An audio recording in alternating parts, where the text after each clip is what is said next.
ಲಂಚ ಮುಕ್ತ ಕರ್ನಾಟಕ, ಭ್ರಷ್ಟಾಚಾರ ಮುಕ್ತ ಕರ್ನಾಟಕ, ಬಸವಣ್ಣನವರ ಕಲ್ಯಾಣ ಕರ್ನಾಟಕ, ಕುವೆಂಪುರವರ ಸರ್ವೋದಯ ಕರ್ನಾಟಕ, ಅಂಬೇಡ್ಕರ್ ಅವರ ಸಮಾನತೆಯ ಕರ್ನಾಟಕ, ಕರ್ನಾಟಕ ರಾಷ್ಟ್ರ ಸಮಿತಿ ಪಕ್ಷಕ್ಕೆ. ಆತ್ಮೀಯ ಎಲ್ಲ ಕೊಪ್ಪಳ ನಗರದ ಬಂಧುಗಳಿಗೆ ಮತ್ತೊಮ್ಮೆ ನಮಸ್ಕಾರ. ಇವತ್ತು ಬೆಳಗ್ಗೆಯಿಂದ ಕರ್ನಾಟಕ ರಾಷ್ಟ್ರ ಸಮಿತಿ ಪಕ್ಷದ ವತಿಯಿಂದ ಹಮ್ಮಿಕೊಂಡಿದ್ದಂತ ಎದ್ದೇಳು ಕನ್ನಡಿಗ KRS ಪಕ್ಷ ಸೇರುವ ಎನ್ನುವಂತ ಅಭಿಯಾನ ಬಹಳ ಸೊಗಸಾಗಿ ವಿಶೇಷವಾಗಿ ಆಯೋಜಿಸಲಾಗಿತ್ತು. ಈ ಕಾರ್ಯಕ್ರಮದಲ್ಲಿ ಹಲವಾರು ಜನ ರಾಜ್ಯ ಸಮಿತಿ ಪದಾಧಿಕಾರಿಗಳು, ಜಿಲ್ಲಾ ಸಮಿತಿಯ ಮುಖಂಡರುಗಳು, ಹಾಗೆ ನಮ್ಮ ಪಕ್ಷದ ಎಲ್ಲ ಬೇರೆ ಬೇರೆ ತಾಲೂಕು ಸಮಿತಿಯ ಪದಾಧಿಕಾರಿಗಳು, ಸೈನಿಕರು ಭಾಗವಹಿಸಿ ಕಾರ್ಯಕ್ರಮವನ್ನ ಅಚ್ಚುಕಟ್ಟಾಗಿ ಯಶಸ್ವಿಯನ್ನ ಮಾಡಿದ್ದಾರೆ. ಹಾಗಾಗಿ ಕರ್ನಾಟಕ ರಾಷ್ಟ್ರ ಸಮಿತಿ ಪಕ್ಷದ ವತಿಯಿಂದ ಇಂದಿನ ಕಾರ್ಯಕ್ರಮದಲ್ಲಿ ಭಾಗವಹಿಸಿದಂತ ಪಕ್ಷದ ಎಲ್ಲಾ ಸೈನಿಕರಿಗೂ ಕೂಡ ನಾನು ತುಂಬ ಹೃದಯದ ಧನ್ಯವಾದಗಳನ್ನ ಸಲ್ಲಿಸ್ತಾ ಇದ್ದೇನೆ. ಅದೇ ರೀತಿಯಾಗಿ ಈ ಕಾರ್ಯಕ್ರಮಕ್ಕೆ ಪ್ರತ್ಯಕ್ಷವಾಗಿ ಪರೋಕ್ಷವಾಗಿ ಬೆಂಬಲಿಸಿದ, ಸಹಕರಿಸಿದ, ಆಶೀರ್ವದಿಸಿದ ಎಲ್ಲರಿಗೂ ಕೂಡ ನಾನು ವಿಶೇಷವಾಗಿ ಧನ್ಯವಾದಗಳನ್ನ ಸಲ್ಲಿಸ್ತಾ ಇದ್ದೇನೆ. ಇದು ಕೇವಲ ಚಾಲನೆಯನ್ನ ನೀಡುವಂತ ಕಾರ್ಯಕ್ರಮ.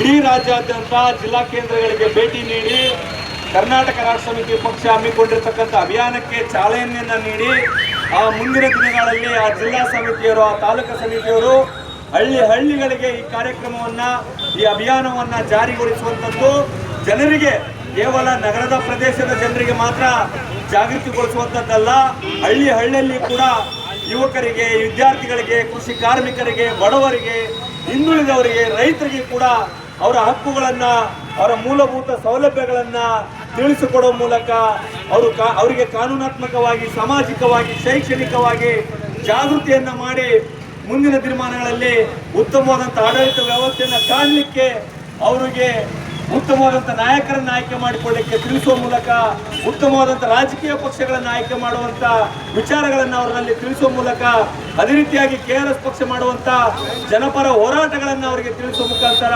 ಅವರನ್ನ ಕೂಡ ನಾಯಕರನ್ನಾಗಿ ಮಾಡಿ, ಅವರನ್ನ ಕೂಡ ಲೀಡರ್ಗಳನ್ನಾಗಿ ಮಾಡಿ ಮುಂದಿನ ದಿನಮಾನಗಳಲ್ಲಿ ನಡೆಯುವಂಥ ಗ್ರಾಮ ಪಂಚಾಯತಿ, ತಾಲೂಕು ಪಂಚಾಯತಿ, ಜಿಲ್ಲಾ ಪಂಚಾಯತಿ, ಸ್ಥಳೀಯ ಸಂಸ್ಥೆಗಳ ಚುನಾವಣೆಗಳಲ್ಲಿ ಸ್ಪರ್ಧೆ ಮಾಡುವಂಥ ಧೈರ್ಯವನ್ನ, ಆತ್ಮಸ್ಥೈರ್ಯವನ್ನ ತುಂಬಿ ಅವರಲ್ಲಿ ಹುಮ್ಮಸ್ಸನ್ನು ತುಂಬಿ KRS ಪಕ್ಷ ಬೆನ್ನೆಲುಬಾಗಿರುತ್ತೆ ಅನ್ನುವಂಥ ಮಾತನ್ನ ತಿಳಿಸಿ ಜಾಗೃತಿ ಮಾಡುವಂಥ ಕೆಲಸ ಈ ಕೊಪ್ಪಳ ಜಿಲ್ಲಾ ಸಮಿತಿ ಎಲ್ಲ KRS ಪಕ್ಷದ ಸೈನಿಕರ ಕಾರ್ಯವಾಗಿರುತ್ತೆ.